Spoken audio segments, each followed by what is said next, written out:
యేసుక్రీస్తు వారు నేను ధర్మశాస్త్రాన్ని కొట్టువేయడానికి రాలేదు, కానీ ధర్మశాస్త్రాన్ని నెరవేర్చడానికి వచ్చాను అన్నాడు. అంటే ఏంటి? ప్రవచనాన్ని కూడా నెరవేర్చుకుంటూ వచ్చాడు. ప్రవచనాలు నెరవేరితేనే అక్కడ యూదుల వాళ్ళు నమ్ముతారు, అంతే కదండి. సో ప్రవచనాలు నెరవేర్చుకోవాలని వచ్చాడు. ఆయన ఏది చేసినా సరే ప్రవచనం నెరవేర్పు కోసమే చేశాడు. ఆయన ఏది చేసినా, ఈవెన్ మీరు ఇప్పుడు మొన్న మాట్లాడుకొని చూశారు, ఆయన గాడిద ఎక్కి వచ్చాడు. దానికోసం చెప్పాలన్న ముఖ్య ఉద్దేశం కలిసి సందర్భంగా చెప్తున్నా. గాడిద ఎందుకు ఎక్కువ వచ్చాడండి యేసుక్రీస్తు వారు? దీనుడు. అదే మనందరం సో మనం అందరం ఏమనుకుంటామంటే గాడిద అంటే హీనమైనది, మనం కూడా హీనమైన వాళ్ళం, అయ్యి ఎలాగాలని చెప్పుకుంటాం. ఎందుకని ఓకే, తప్పలేదు, నేను కాదను. కానీ అసలేం విషయం ఉంది అక్కడ. ప్రవచనం ఏంటి? ఇది మొన్న కూడా మీరు పాస్టర్ చదివించారు. జకర్యా 9:9 ఉంటుంది. ఏమని? అక్కడ జకర్యా గారు ప్రవచించాడు. ఏమని? గాడిద మీద వస్తాడని చెప్పేసి. గాడిద మీద ఇంటికి రావాలంటే సింపుల్ లాజిక్ అండి. యోధా ప్రజలకి ఎవడైనా సరే రాజు అయితే వాళ్ళు గాడిద మీద రావడం అనేది వాళ్ళకి ఆనవాయితీ. అర్థమవుతుందండి?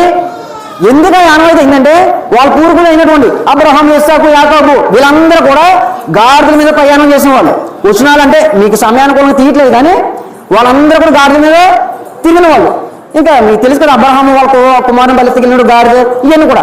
సో ఇక్కడ యూదులు ఏం చేశారంటే వాళ్ళ పూర్వీకులు గాడిద మీద తిరిగారు కాబట్టి వీళ్ళ దాంట్లో ఫస్ట్ రాజు అయింది ఎవరండి? సౌలు. మీరు పరిశీలిస్తే సౌలు గారు రాజు అయినప్పుడు గాడిద మీద వచ్చాడు.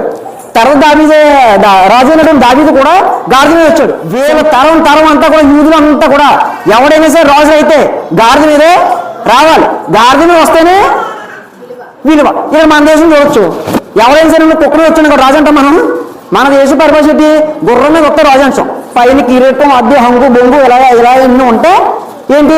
రాజు అంటాం, అంతే కదా. కానీ యోగా ప్రదేశం అది రాదు, గాడిద మీద వచ్చినాడు. అది పర్టికులర్ యోగా ప్రజలకే. ఇక్కడైతే జకర్యా గారు ప్రవచించే నాటికి యూదులు అక్కడ గాడిద మీద తిరుగుతున్నారు. కాబట్టి ఇక్కడ ఏం జరిగినా యూదులు భవిష్యత్తులో ఈయన గుర్తుపట్టడం కోసం గాడిద మీద వస్తాడా మీరు రాజు అని చెప్పాడు. కాబట్టి ఆ ప్రవచనం నెరవేరడం కోసం ఈయన గాడిద మీదకి వచ్చాడు. యేసుక్రీస్తు వారు వచ్చేటానికి రోమా సైన్యం వచ్చి సామ్రాజ్యం వచ్చింది, గుర్రాలు ఎన్నో మొత్తం వచ్చినాయి ఒంట్లు, కానీ ప్రవచనం నెరవేరాలి. అందుకే మళ్ళీ గాడిద మీద ఇక్కడైనా. అర్థమవుతుందా? ఇది సింపుల్ లాజిక్ కదా. ప్రవచనం నెరవేరాలి. అదే